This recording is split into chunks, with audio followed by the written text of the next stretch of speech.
The Order 1886. What can I say about this PlayStation 4 exclusive? Well, let's start with something I don't normally do. I'm gonna actually recommend this game, give it my sort of lowdown before I actually jump into any other aspects of the game. So what I want to say right now is that I honestly think if you own a PlayStation 4, you should play this game. But by the same token, I don't know if I would recommend you go out and buy the game. So how the heck does that work? Well, what I've told a few people already is this. Get 4 or 5 friends and just go out and buy one copy. All of you split the price and all of you play through it. It's only about, I'd say about 6 to 7 hours the whole game, give or take. And then when you've all finished the game, well, do what you want with it. And the reason why I say this is because it's a game that deserves to be played. It is absolutely beautiful. It's probably the nicest looking game currently available on the PlayStation 4. The settings and environments are just stunning. The character models, the attention to detail, everything. This is Victorian London come to life and it looks amazing. The audio is equally as impressive, and the sound effects and even the voice acting, they're all superb. The actors did just an amazing job with the dialogue, and it's just incredible. Like really, the audio-visual presentation is superb. The problem is everything else. So the main issue with the game is that it's broken up into 4 different segments. You have QuickTime events, you have cutscenes, you have these extremely slow walking segments, and then you finally have action segments. Now when the action does break out, which isn't often, you have stealth sections, which I find really annoying, and you have Gears of War style cover-based third-person shooter elements. Now that's the best part of the game. And I also like the elements where there is no cover mechanics and you just go around and in like basically third person shoot everyone. And I enjoy that. I really did. I enjoyed those segments. The problem is everything else. Everything else just brings the pacing down like crazy.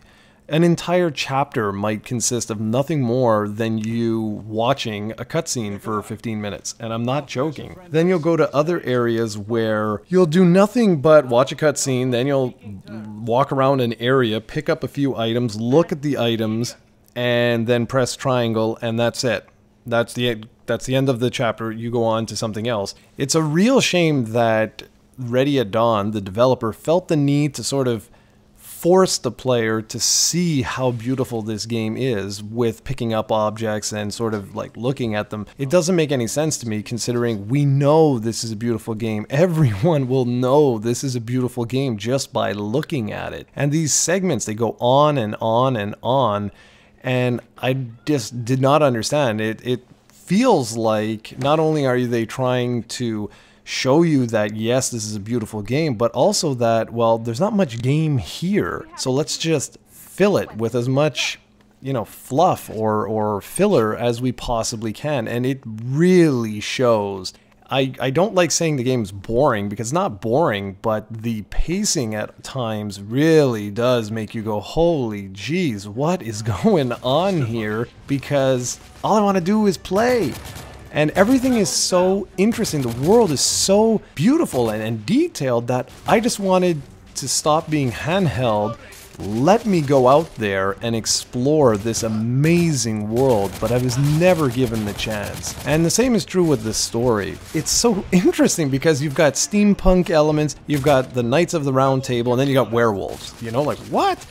And they don't really jump in too much onto the details that I was interested in. Instead, they focus more on the political side, and like, who cares about that? I wanted to know more about the supernatural elements, more about the werewolves, or the Lycans as they're called, and it's just, it never got to where I really wanted it. And the same is true for the ending. I really didn't like the way they wrapped up the story. And again, this is just my personal opinion, and I do think that this is going to be one of these games that's going to separate the gaming community a little bit, because I think a lot of players who really like cinematic games like Heavy Rain, I have a feeling that you might really like this one. but those that are looking for a more traditional action game, I have a feeling are going to be really let down. So overall, like I said in the beginning of the review, I think The Order 1886 is a game that PlayStation 4 owners should experience. I just don't know if I can give this a recommendation to go out and buy if you're just by yourself. I would highly recommend a group of players go out, buy a copy, share it, experience it, and if it's really for you and you love it, well then yeah, maybe, you know, you'll want to pick up your own copy. But without any sort of multiplayer and without any real need to return to experience the game again, there's virtually no replay factor here at all. So it makes recommending for, you know, yourself very difficult. So that's the end of The Order 1886. For the full written review, be sure to head on over to projectcoe.com and also leave a comment and let me know what you thought of The Order 1886 on the PlayStation 4.